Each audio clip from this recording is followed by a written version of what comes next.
Dave and Joe, DNA Sports Video Podcast 17. Thanks to our director, engineer, and all-around fantastic guy, Mike Herrera, Dave and Joe.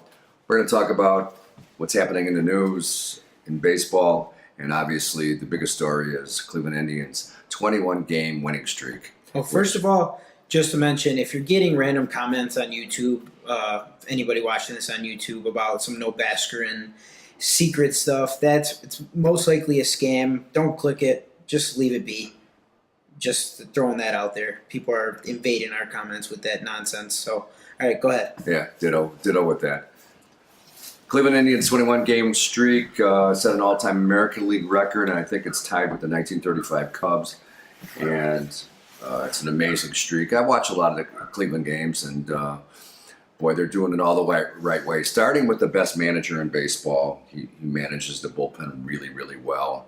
And when you get into September and you can expand your rosters, he's a master of bullpens, and he uses his bullpen a lot.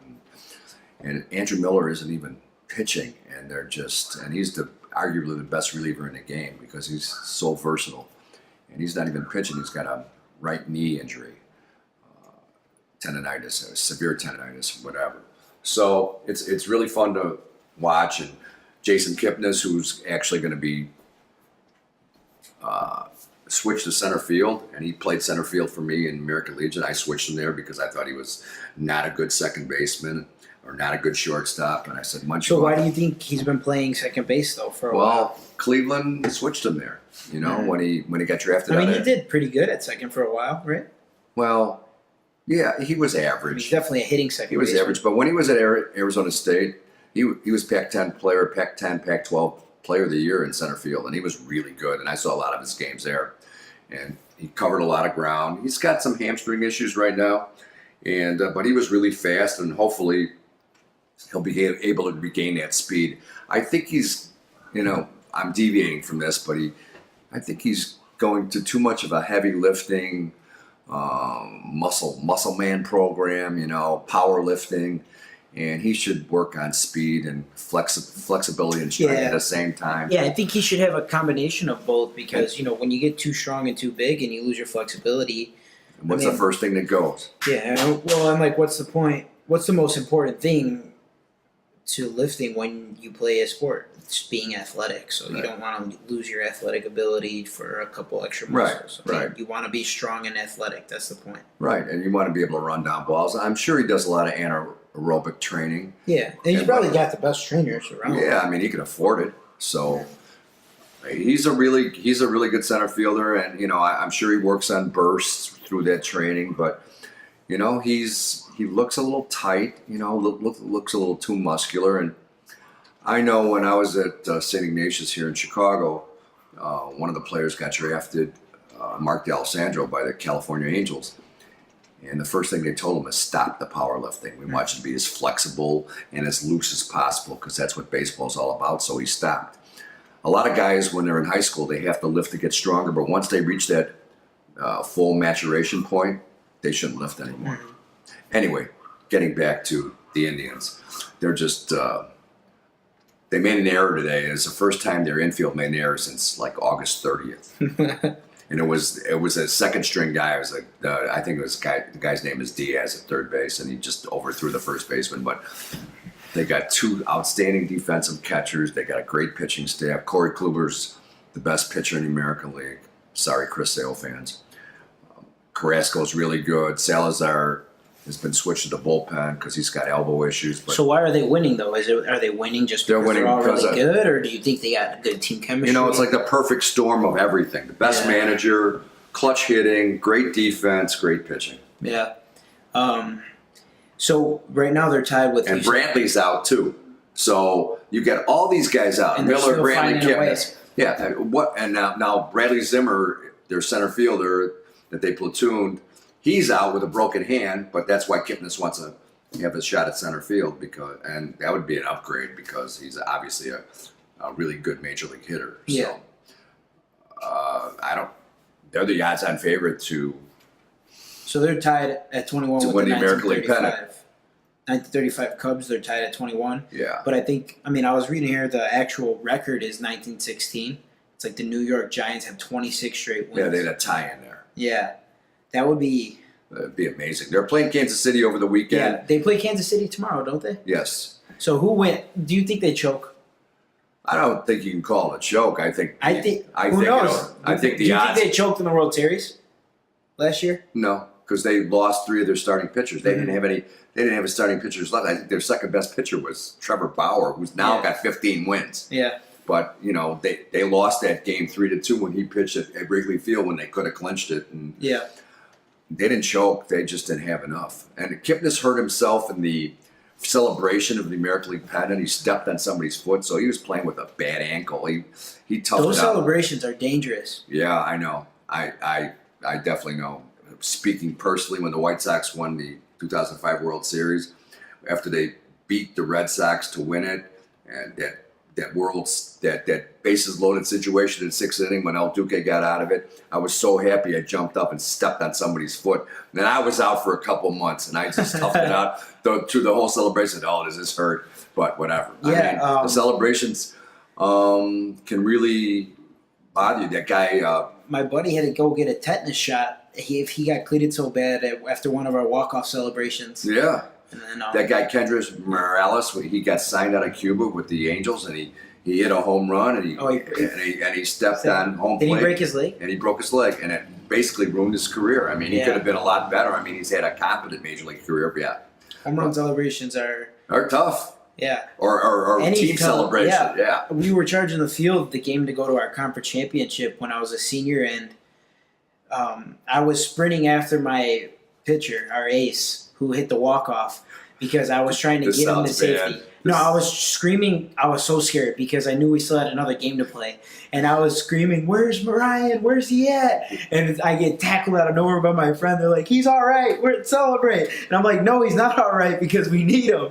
We need him." Because before that, my friend had went to the doctor for a tetanus shot. I'm like, "Great, this is the last thing we need." So our ace getting his ankle broken over a celebration. Yeah. Going back to the Indians, and they have 2 difference makers on that team, and it's Francisco Lindor, the shortstop, and Jose Ramirez, who plays third and second base, and he's having a dynamite year. He's hitting like close to 320, and Lindor has hit 30 home runs as a 21 or 22-year-old shortstop. So I talked to our high school team about we need difference makers. Okay, we need people to, when the game is in doubt or you need a clutch hit, they have that extra concentration and an extra dose of ability to get it done. And we have a couple guys like that, but Lindor and Ramirez are really, really good. And they're going to be really tough to beat. I really think it comes from them being consistent all the time, though. Right? Because you do have the kids that are waiting to make a diving play, but are they the kids that are making every play? Right. And so consistency, right, is the optimum word there. That's exactly right. You really, when you come up in that spot, to them, they're focused because they're focused every time. So it's really like, I'm just here to do what I'm supposed to do, and I do it all the time. So, and it's still a pass-fail type of thing when the game's on the line. But when you're consistent, I feel like it's going to happen a lot more often. Absolutely. Lastly, about the Cleveland, Houston's been leading the American League in record the whole year, and Cleveland's just passed them by.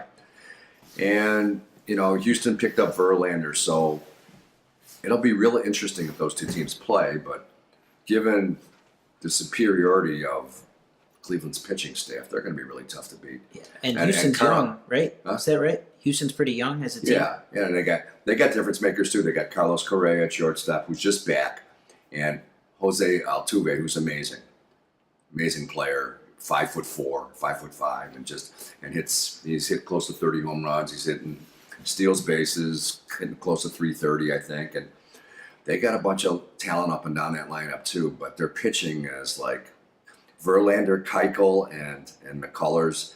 And McCullers is always hurt. And their bullpen is like Ken Giles is the closer. I would trust Cleveland. Yeah. They're pretty damn good, aren't they? They're pretty damn good, and they're going to make it really tough on a National League team because all the National League teams. So I was going to ask you, what's coming from the national side? It seems to be the Dodgers just won after losing 11 in a row. The Cubs that was have been crazy. the Cubs have been up and down. They strike out too much, and their pitching has really been spotty. Yeah, they lost Starting 14-0 the other day to the Brewers. Right, and the team that you don't hear about, I mean, from this, and Bryce Harper isn't even back yet, but Washington keeps on rolling along, and so consistently, I think it might be their year. Yeah, And they got 2 top pitchers. they've been getting to the playoffs, but let's see if they could just make it But they got last. Scherzer and Steven Strasburg, so and Doolittle's been really good as their closer, so you know, and they got Trey Turner at shortstop who steals mondo bases and is extremely talented. They got a lot of talent, so let's see what happens. So what's up with the Dodgers though? Why are they losing? Why were they losing? I don't know. I think they're Is it because they're getting close to playoffs again? probably. I think the odds just nobody's 50 games over 500. Just you know, radically, that you shouldn't lose 11 in a row, but you know, they just everything was going right, and all of a sudden everything went wrong.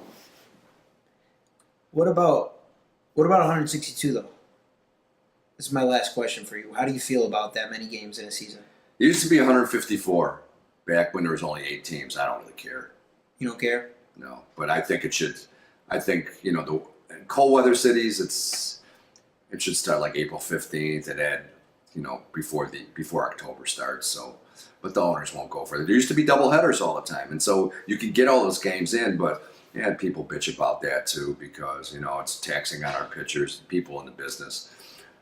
You know, I always liked 2 for 1 when we went to a doubleheader. Yeah. You know, as a kid, get to Now see you 2 get games. them. You get them occasionally now, thanks to rainouts. Yeah, but you know, they used to be scheduled, and that's how you got everything in. But the owners want day-night doubleheaders, so they get 2 different gates. So you know, it's all about money.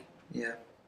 All right, well, I'm looking forward to the Indians breaking a record just because I selfishly like saying that I've witnessed all this history happen so far, and I'm only 22. Yeah, and I'm rooting for Kipnis because he played for me for 2 years. So, Dave and Joe signing off. See you next week.